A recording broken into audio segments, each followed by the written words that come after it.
चलिए जानते हैं आज के देश और दुनिया के महत्वपूर्ण 20 बड़ी खबरें सिर्फ 5 मिनट में। पर अभी तक आपने इस वीडियो को लाइक नहीं किए हैं तो लाइक कर लीजिए, चैनल पे नए हैं तो चैनल को सब्सक्राइब कर लीजिए। तो चलिए वीडियो को स्टार्ट। कांग्रेस में शामिल हुए कई लोग सरकार के कामकाज से है खुश। पूरी जानकारी आपको विस्तार से देंगे, वीडियो को अंत तक जरूर देखें। बता दें कि छत्तीसगढ़ सरकार की यहां पे जन कल्याणकारी योजनाओं से प्रभावित होकर ग्राम पड्डे कुएं पलौरा के 50 से अधिक लोगों ने आज कांग्रेस में प्रवेश कर लिया है। इनमें से कुछ ऐसे लोग भी हैं जो पहले भाजपा के कार्यकर्ता थे, अब कांग्रेस में शामिल हुए। इसके पहले आज केशकाव विकास खंड अंतर्गत निवासरत ग्रामीणों को अनुसूचित जनजाति एवं परंपरागत वन निवास अधिनियम के तहत वन अधिकार मान्यता प्राप्त पत्र एवं ऋण पुस्तिका केशकाल विधायक संतराम नेताम के हाथों से करीब 100 ग्रामीणों को बांटा गया। अब तक केशकाल विधानसभा के 4000 से अधिक ग्रामीणों को वन अधिकार मान्यता पत्र वितरित किया गया है। आपको बता दें कि भाजपा से कांग्रेस में शामिल हुए शंभूराम नाग व पीलाबाई नेताम ने बताया कि पिछले 15 वर्षों से हम वन अधिकार पट्टा के लिए दरबार भटक रहे हैं, लेकिन हमारा काम नहीं हो रहा था। जब केशकाल विधायक संतराम नेताम से मिलकर हमने समस्या बताई तो उन्होंने तत्काल अधिकारियों को निर्देश दिया और उसके परिणाम स्वरूप आज हमारे हाथ में हमारा वन अधिकार पट्टा व ऋण पुस्तिका। इसी प्रकार से हमारे गांव में नल जल योजना का विस्तार हुआ है, पक्की सड़कें भी बन रही है। इससे ग्रामीण काफी खुश है और यही वजह है कि हम कांग्रेस में शामिल हो रहे हैं। राजस्थान के सीकर में गुरुवार को प्रधानमंत्री नरेंद्र मोदी ने भारतीय जनता पार्टी की एक रैली को संबोधित किया। पीएम मोदी ने इसी के साथ राज्य में होने वाले विधानसभा चुनाव के लिए बिगुल भी फूंक दिया। प्रधानमंत्री नरेंद्र मोदी यहां समूचे विपक्ष अशोक गहलोत पर जमकर निशाना साधा। पीएम ने कहा कि राजस्थान में लाल डायरी में गहलोत सरकार के काले कारनामों का रिकॉर्ड है। लाल डायरी के अलावा पीएम मोदी ने विपक्ष के इंडिया गठबंधन को आड़े हाथ लिया और क्विट इंडिया का नारा दिया।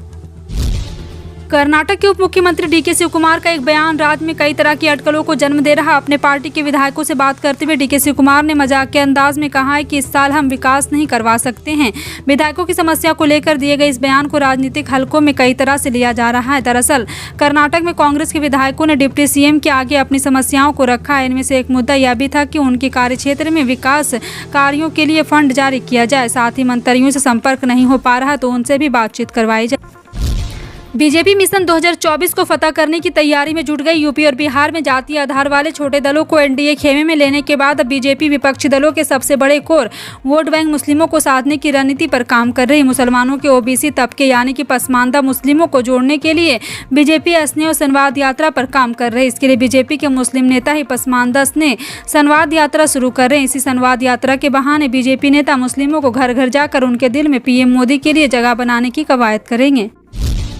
पीएम किसान निधि की 14वीं किस्त का इंतजार खत्म हुआ। प्रधानमंत्री नरेंद्र मोदी ने गुरुवार को राजस्थान में पीएम किसान निधि की 14वीं किस्त जारी की है। किसान सम्मान निधि के 2000 रुपये सीधे किसानों के अकाउंट में भेजा गया। इससे 9 करोड़ किसानों को फायदा हुआ। 9 करोड़ किसानों में 20,000 करोड़ रुपये ट्रांसफर कर दिए गए। बता दें कि इससे पहले फरवरी 2023 में पीएम किसान योजना की 13वीं किस्त जारी की गई थी। प्रधानमंत्री नरेंद्र मोदी 2 दिन के लिए राजस्थान और गुजरात के दौरे पर है। राजस्थान के दौरे पर प्रधानमंत्री कई परियोजनाओं का शिलान्यास भी करेंगे। राज्य के मुख्यमंत्री अशोक गहलोत ने प्रधानमंत्री पर आरोप लगाया कि कार्यक्रम से पहले ही उनके भाषण को हटा दिया जाए। सीएम अशोक गहलोत ने ट्वीट करके प्रधानमंत्री पर कई तंज भी कसे हैं। अशोक गहलोत का 3 मिनट का संबोधन पहले से ही निर्धारित था, जिसे पीएम के कार्यक्रम से हटाया गया है।